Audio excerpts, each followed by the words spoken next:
예레미야 31장의 말씀을 보면 좀 논리적으로 말씀을 정리해 있지는 않습니다. 원래 이 성경이라고 하는 것은 지금처럼 장이나 절이 나와 있었던 건 아닙니다. 장이나 절이 나와 있는 게 아니고 그냥 두루마리로 쭉 계속 이어졌었던 거죠. 그런데 그것을 좀 더 우리가 편리하게 쉽게 읽기 위해서 장과 절을 구분을 한 겁니다. 이 장과 절을 구분했는데 29장까지 계속 나오던 말씀들이 어떤 말씀이냐면 바벨론에 포로된 사람들에 대해서 그 사람들이 한쪽에서는 이야기하기를 그 사람들이 얼마 안 있어서 돌아올 거다. 이렇게 이야기하는 이야기였고 예레미야는 이야기하기를 무슨 소리냐. 70년이 차야 돌아온다. 이렇게 이야기를 하게 된 거죠. 그러면서 예레미야 이야기가 맞다는 사실을 사람들이 인지하기 시작합니다. 왜냐하면 거짓 예언을 하던 사람들이 죽음을 당하고 이러한 일들을 보면서 예레미야의 말이 맞는구나. 그럼 70년 동안이나 우리는 어떻게 기다리지? 사람들이 마음 가운데 절망하는 마음이 또 생길 수 있는 거죠. 그런데 이 절망하는 마음이 생겨있는 이스라엘 백성들을 향해서 예레미야 선지자는 다시 이야기를 합니다. 예레미야 선지자가 이야기하는 오늘 30장에 나타나는 말씀을 보면 30장 1절부터 나타나는 말씀을 쭉 보면 3절 말씀에 여호와의 말씀이니라 보라 내가 내 백성 이스라엘과 유다의 포로를 돌아가게 할 날이 오리니 내가 그들을 그 조상들에게 준 땅으로 돌아가게 할 것이니 그들이 그 땅을 차지하리라 여호와께서 말씀하셨다. 이렇게 말하면서 돌아가게 될 거다. 이렇게 말하는 거죠. 돌아가게 될 거다. 그런데 돌아가기 전에 이스라엘 백성들이 아직 한 차례 남은 일이 있습니다. 그게 뭐냐면 1차 바벨론 포로, 2차 바벨론 포로, 마지막 3차 바벨론 포로로 잡혀가는 일이 아직 남은 거죠. 바벨론 포로로 잡혀가는 일이 아직 남았는데 그 일에 대해서 예레미야 선지자는 뭐라고 이야기하느냐? 남자가 해산하는 일을 본 적 있냐? 남자가 해산하는 일 없지만 남자들이 해산하는 고통을 당하는 것처럼 그런 고난이 남았다. 그런 고난을 당하게 될 거다. 이렇게 이야기를 하는 겁니다. 그러면서 오늘 성경에 나타난 말씀 6절 하반절의 말씀을 보면 여자같이 손을 자기 허리에 대고 모든 얼굴이 겁에 질려 파리에 젖는가? 이제 그렇게 된다는 거예요. 7절 말씀에 슬프다 그날이여 그와 같이 엄청난 날이 없으리라. 그 날은 야곱의 때가 되미로다. 그러나 그가 환난에서 구하여 냄을 얻으리라. 이렇게 이야기를 합니다. 그러면서 그 뒤에 이야기하고 있는 건 얘기가 무슨 얘기냐면 왜 이런 일을 당하는가? 그 얘기를 다시 얘기하는 거예요. 죄, 심판, 은혜에 대한 이야기가 아니라 구원에 대한 이야기를 먼저 이야기하고 그리고 그들이 어떻게 심판을 당하는지 심판에 대한 이야기를 하고 그 이유가 어디에 있는가? 그 이유에 대해서 죄에 대해서 이야기를 하는 거죠. 그 이유가 죄에 있다. 그러면서 그들이 당하는 어려움들에 대해서는 12절, 13절에 나타난 말씀을 보면 내 상처는 고칠 수 없고 내 부상은 중하도다. 13절 말씀에 내가 내 송사를 처리할 재판관이 없고 내 상처는 약도 없고 처방도 없다. 그러니까 그들이 당하는 어려움의 고난들이 약도 없고 처방도 없을 정도로 심각한 일이라는 거예요. 왜 그런 일이 있는가? 이렇게 이야기할 때 14절 말씀 보면 내 악행이 많고 내 죄가 많기 때문에 그렇게 돼 있단 말이죠. 내 죄와 내 악행이 많아서 네가 고난을 당할 때 고난을 당하는 그 일에 대해서 내가 잔인하게 징계하는 일이다. 이렇게 하나님께서 내가 징계해서 당하는 일이다. 그렇게 말씀을 해주고 있습니다. 그러면서 15절 말씀에도 내 악행이 많고 내 죄가 허다함으로 내가 이 일을 너에게 행하였느니라. 죄 때문이다. 이렇게 말씀하는 겁니다. 그러면 이스라엘 백성들은 절망할 수밖에 없습니다. 왜냐하면 절망할 수밖에 없는 것은 상처는 고칠 수도 없고 부상은 중한데 그 일에 대해서 약도 없고 처방도 없다고 하나님께서 얘기를 하시니까 절망할 수밖에 없는 상황이죠. 그런데 또 다시 하나님께서 이스라엘 백성들에게 이야기합니다. 그러나 내가 너를 구원할 거다. 이렇게 말씀하시는 거죠. 내가 너를 구원할 거다. 그러면서 하나님께서 내가 너를 건져줄 거다. 19절 말씀 보면 그들에게서 감사하는 소리가 나오고 즐거워하는 자들의 소리가 나오리라. 내가 그들을 번성하게 하리라. 그들의 수가 줄어들지 아니하겠고 내가 그들을 존귀하게 하리니 그들은 비천해지지 아니하리라. 그러니까 하나님께서 지금 계속해서 이스라엘 백성들에게 결론적으로 이야기하면 너희가 구원을 받을 거다. 그렇게 이야기하지만 아직은 때가 아니다. 아직은 때가 아니고 너희가 좀 더 어려움을 당해야 된다. 그런데 너희를 고칠 수 있는 자는 없다. 고칠 수 있는 자는 회복시킬 수 있는 자는 나밖에 없다. 내가 너희를 회복시키겠다. 왜 내가 너희를 회복시키느냐? 그러면서 22절 말씀을 보면 너희는 내 백성이 되겠고 나는 너희의 하나님이 되리라. 내가 너희 하나님이고 너희가 내 백성이니까 내가 그렇게 하는 거야. 이렇게 하나님께서 말씀을 하시는 거죠. 오늘 이 30장에 나타난 말씀을 보면서 우리가 이 말씀이 우리에게 무엇을 말씀하려고 하는지를 다시 우리는 잘 생각해야 됩니다. 사람은 두 가지 시선이 있습니다. 사람이 두 가지 시선이 있는데 하나는 보이는 것을 바라보는 시선이고 하나는 보이지 않는 것을 바라보는 시선이에요. 쉽게 이야기를 하면 과학자들은 보이지 않는 시선을 바라봐요. 보이지 않는 시선을 바라보니까 그 과학자들은 무엇인가를 끊임없이 발견해내고 끊임없이 그것이 사실이라는 것을 증명해내죠. 예를 들면 사과가 떨어집니다. 그러면 우리는 보이는 시선은 사과가 떨어지네? 배도 떨어지고 하늘에서 무조건 땅으로 떨어지는 거야. 그러나 과학자들은 그렇게만 생각하지 않은 거거든요. 왜 떨어질까? 아니 왜 떨어지다 그냥 멈추진 않고 계속 떨어질까? 이 사람들은 보이지 않는 것을 바라보는 시선을 가지고 있는 거죠. 그런데 만약에 보이는 현상에 대해서 전혀 무시를 하고 보이지 않는 시선만 가지고 바라보는 사람을 우리는 뭐라고 이야기합니까? 그런 사람은 과학자라고 얘기하지 않아요. 망상가라고 얘기하지. 그런 사람들은 현실에 대해서 완전히 무시하고 보이는 것에 대해서 무시하고 보이지 않는 것만 계속 생각을 하는 거죠. 그러니까 망상이 돼버리고 마는 거죠. 그런데 문제는 또 어떻습니까? 보이는 것만 계속해서 바라보고 있으면 그냥 사과가 왜 떨어지나? 사과는 그냥 떨어지는 거야. 이렇게만 생각을 하게 되는 거죠.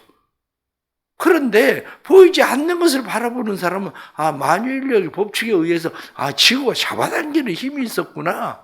그래서 지구가 잡아당기니까 밑으로 떨어지는 거구나. 그걸 알게 되는 거죠. 바로 우리의 시선의 문제입니다. 내가 지금 만나고 있는 상황들, 내가 만나고 있는 상황들에 대해서 우리는 어떻게 생각합니까? 인생이라는 게 왜 이렇게 힘들고 어려워? 이렇게 힘들고 어려우면 차라리 빨리 죽는 게 나은데 우리는 그냥 그렇게 생각하고 살 수 있어요. 그렇게. 그런데 보이지 않는 시선을 가지고 있는 사람은 그것만이 아니라 그게 왜 그런지 알아? 죄 때문이야. 내 많은 악행과 내 많은 허다한 죄 때문에 지금 그게 나타나는 결과지. 이렇게 되는 거죠. 그러니까 내가 보이는 시선과 보이지 않는 이 시선, 두 가지의 시선을 어떻게 잘 바라볼 줄 아느냐의 문제입니다. 어떤 사람은 늘 교회 와서 생각을 합니다. 말씀을 들으면서 늘 생각하기를 괜찮아 잘 될 거야. 다 잘 될 거야. 난 교회 오니까 마음이 편하네. 교회 오니까 잠도 잘 자고 그냥 모든 걸 그냥 다 내려놓기로 했어. 이렇게 생각합니다. 그런데 성경은 뭐라고 이야기합니까? 성경 11절 하반절 말씀 보면 내가 법에 따라 너를 징계할 것이요 결코 무죄한 자로만 여기지는 아니할 거다.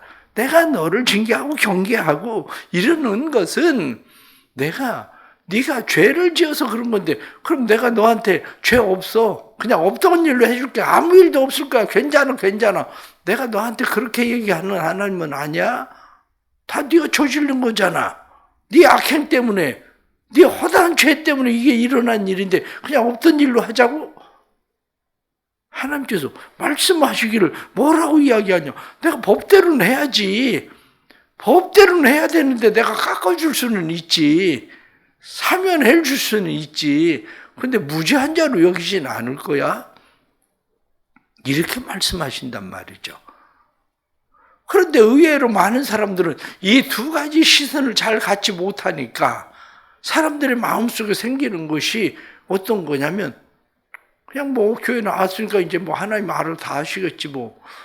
없었던 일로 하시겠지 뭐. 정말 그럴까? 그냥 예를 들어서 생각을 해보십시오. 내가 애가 어떻게 크든지 애를 천방지축 그냥 내버려 둡니다. 그냥 괜찮아. 네가 하고 싶은 대로 그냥 하면 돼. 이렇게 내버려 뒀어요. 애가 그냥 부모가 내버려 두고 기 안 죽게 하겠다고 내버려 둬서 그냥 지 맘대로 걷는데 아니 청년이 돼서 지 맘대로 하면 그럼 내버려 두면 되는 겁니까? 그리고 부모가 괜찮아. 뭐 지 죽지 말고 살아. 그러다가 뭐 일 저지르고 교도소 가고 그런 일 저지르고 지 맘대로 뭐 남의 차 부시고 돈 들어가고 그러면 없던 일로 하면 되나요? 그렇지 않지. 그건 지금까지 어렸을 때 그냥 내버려 뒀던 일들을 당하는 일인데 그건 고난을 당하고 이렇게 더 이상 살면 안 되겠네. 이렇게 해서 하면 교도소 들어가서 더 이상 못 나오겠네. 아니면 돈 탈탈 털리고 뭐 어떻게 인생을 살아볼 방법이 없네. 그걸 깨달아야 그래야 인생이 바뀌는 거지. 그걸 안 깨닫는데 어떻게 인생이 바뀌어? 의외로 사람들의 문제가 뭐냐? 시선을 잘못 보고 있는 거야. 두 가지 시선을 바라봐야 되는데 그러면 현실만 바라보면 어떻습니까? 가능성이 있습니까?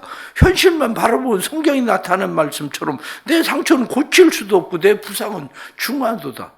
고칠 수도 없고 중해서 말씀이 뭐라고 되어 있습니까? 처방도 없고 약도 없다. 그래 처방도 없고 약도 없으니 그럼 인생 포기하고 마는 겁니까? 그런데 하나님 그러시잖아요. 처방 약은 다윗에게 나는 그 왕에게 복종하는 일, 예수 그리스도에게 복종하는 일, 거기로부터 나오는 거야. 성경이 그렇게 말씀하고 있잖아요. 그러니까 예수 그리스도에게 복종되지 않고는 안 된다는 거예요. 그게 예수 그리스도에게 복종될 때에 그게 회복되고 치료가 되는 일이지 그분에게 복종되지 않으면 회복과 치료가 일어나지 않는다는 겁니다. 그래서 오늘 주시는 이러한 말씀들 보면서 때로는 사람들은 얘기도 할 겁니다. 그러면 모든 사람이 다 죄 때문에 그러는 거냐? 꼭 그렇지는 않습니다. 모든 사람들이 죄 때문에 그렇게 어려움과 고난을 당하는 것만은 아닙니다. 필립 얀시의 책에 나오는 이야기 가운데 필립 얀시의 장인이 성경 공부를 하는 가르치는 성경 교사입니다. 평생 동안 성경을 가르치고 신실하게 그렇게 살고 있었던 사람인데 이 필립 얀시의 장인이 어려움을 당해요. 몸에 질병이 생기고 그런데 그 나중에 질병 때문에 그가 몸이 마비되고 혼수 상태에 빠지는 그런 일까지 돼서 돌아가시는 그런 일이 생기는데 그 필립 얀시의 장인이 그 몸이 전부 이제 마비되고 그러기 전에 가정에 어려움이 생겼는데 딸이 암으로 인해서 고생을 하게 되고 경제적으로 어려움을 당하게 되고 이러한 일들이 이제 생깁니다. 그때에 그 장인이 가족들에게 쓴 편지가 있어요. 내가 지금까지 살아보니 세 가지 분명한 것이 있다. 그리고 세 가지 분명한 것이 있는데 그 중에 가장 첫 번째는 인생은 고난이라는 사실이다. 인생엔 어려움들이 있다. 그거는 사실이다. 두 번째, 그래도 하나님은 자비하시다는 사실이다. 하나님의 자비하심이 내가 이 어려움과 힘들고 어려움 속에서도 여전히 하나님은 자비하시다. 세 번째, 천국은 꼭 있다. 천국은 반드시 있다. 이 세 가지 사실은 변하지 않는 사실이다. 그리고 편지를 쓴다고요. 그래야 우리가 살아가면서 분명한 사실들이 있는 거예요. 분명한 사실. 이 분명한 사실들 속에서 우리가 무엇을 나는 바라보고 살 건가? 지금 내게 주어져 있는 상황과 환경만 바라보면 우린 절망하고 낙심할 수밖에 없어요. 그런데 지금 현실의 상황들을 무시하고 우리가 그냥 헛된 공상을 하고 있으면 그건 망상가가 되는 거예요. 그건 망하는 지름길로 가는 거예요. 그거는 오히려. 그러나 현실의 상황은 정말 힘들고 어렵고 고난의 상황이지만 우리에게 보이지 않는 또 하나의 시선이 있는데 그건 하나님의 약속이라는 거예요. 하나님의 약속을 믿고 살아가는 거. 하나님의 약속은 나는 너의 하나님이다. 너는 내 백성이다. 내가 너를 보호할 거다. 내가 너를 건질 거다. 내가 너를 구원할 거다. 내가 너를 고치고 내가 너를 치료할 거다. 이렇게 말씀하시는 하나님의 약속을 믿고 살아가는 거예요. 그럴 때에 우리의 인생은 그분 안에서 참된 자유와 평안을 누리는 거죠. 힘들고 어려운 세상 사는 거 나만 그런 건 아닙니다. 모든 사람들이 힘들고 어려운 세상을 살아갑니다. 나름대로 그냥 보이기에 편안한 것 같아도 모두가 편안하진 않아요. 지난 주일에 교회로 오지 않았기 때문에 왜 교회로 오지 않았냐고 카톡을 보냈더니 카톡에 그래요. 고민이 많아서 밤새 잠 못 자고 그냥 그러다가 결국엔 새벽에 잠이 들어서 교회를 못 왔다. 그냥 겉으로 볼 땐 고민 하나도 없어 보여. 아무 걱정도 없어 보여. 그런데 왜 밤새 잠을 못 잘까? 왜? 인생은 누구나 다 그래요. 겉으로 볼 땐 괜찮아 보여도 다 힘들고 어려워. 그러나 우리에게는 우리를 치료하고 고치시는 분이 계신다는 사실에 그분을 믿고 의지하고 살아가는 겁니다. 우리의 삶의 주의 은혜가 항상 있기를 축복합니다. 기도하겠습니다. 힘들고 어려운 고난들을 만납니다. 때로는 그 고난이 우리의 죄 때문에 오는 일이기도 하고 때로는 그 이유를 알 수 없는 일들도 많습니다. 우리의 삶의 현실과 상황들은 우리의 창상이 심하고 우리의 상처들이 중요해서 우리의 상처들을 생각하면 고칠 가능성이 없어 보이는, 희망이 없어 보이는 상황들입니다. 그러나 우리는 분명하게 믿습니다. 우리의 고칠 수 없는 상처들, 우리의 힘들고 어려운 상황들, 우리의 힘으로는 아무것도 할 수가 없습니다. 그러나 우리는 믿습니다. 하나님이 우리를 구원하시는 구원자라는 사실을 믿습니다. 하나님이 우리의 하나님이시고 우리는 하나님의 백성이라는 사실을 믿습니다. 하나님, 우리를 도우시고 붙들어 주옵소서. 우리는 하나님의 약속의 말씀을 믿고 살아갑니다. 세상의 사람들은 현실만 바라보고 살아가지만 우리는 하나님의 약속의 말씀을 믿고 살아갑니다. 하나님의 약속의 말씀이 우리의 삶에 그대로 이루어지는 약속임을 확신하오니 내가 너희를 고칠 것이다. 내가 너희를 치료할 것이다. 내가 너희를 회복시킬 것이다. 내가 너희를 돌아오게 할 것이다. 내가 너희를 구원하리라. 오늘 성경에 약속하신 말씀이 그대로 이루어질 것을 믿습니다. 인내할 수 있는 힘을 주시고 뿐만 아니라 저희들로 하여금 하나님의 약속을 바라보고 우리의 삶을 다시 고치고 신실하신 하나님께로 나아갈 수 있는 삶이 되도록 도와주옵소서. 인내하는 마음을 허락해 주옵소서. 무죄한 자같이 내가 너희를 여기지는 아니할 것이다 말씀하신 대로 때로는 우리가 하나님께로부터 받는 징계가 우리에겐 당연한 일인 것을 우리가 깨닫게 해주시고 하나님 앞에 믿음으로 살게 해주셔서 믿음으로 살고자 하는 자들마다 믿음의 역사가 일어나도록 주님 도와주옵소서. 하나님의 손길이 절실히 필요합니다. 때를 따라 돕는 은혜가 필요합니다. 하나님의 사랑의 손길이 필요합니다. 때를 따라 돕는 은혜를 베푸셔서 살아가는 자녀들의 인생의 길을 열어주시고 자녀들의 삶에 하나님 복에 복을 더하시고 살아가는 가족들을 주께서 붙드시고 가족들이 주의 사랑과 그 은혜 안에 세워질 수 있도록 성령님 도와주옵소서.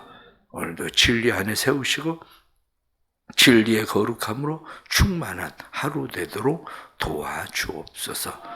한 해가 맞춰가는데 이 한 해 남은 때 믿음으로 살게 해주시고 믿음의 역사가 삶에 나타나도록 도우시고 새벽에 나와서 드려지는 귀한 예물 받으시고 이들의 마음의 소원과 기도가 오직 주께 상달되는 믿음의 소원되도록 역사해 주옵소서. 예수 그리스도의 이름 받들어 간절히 기도드리옵나이다. 아멘.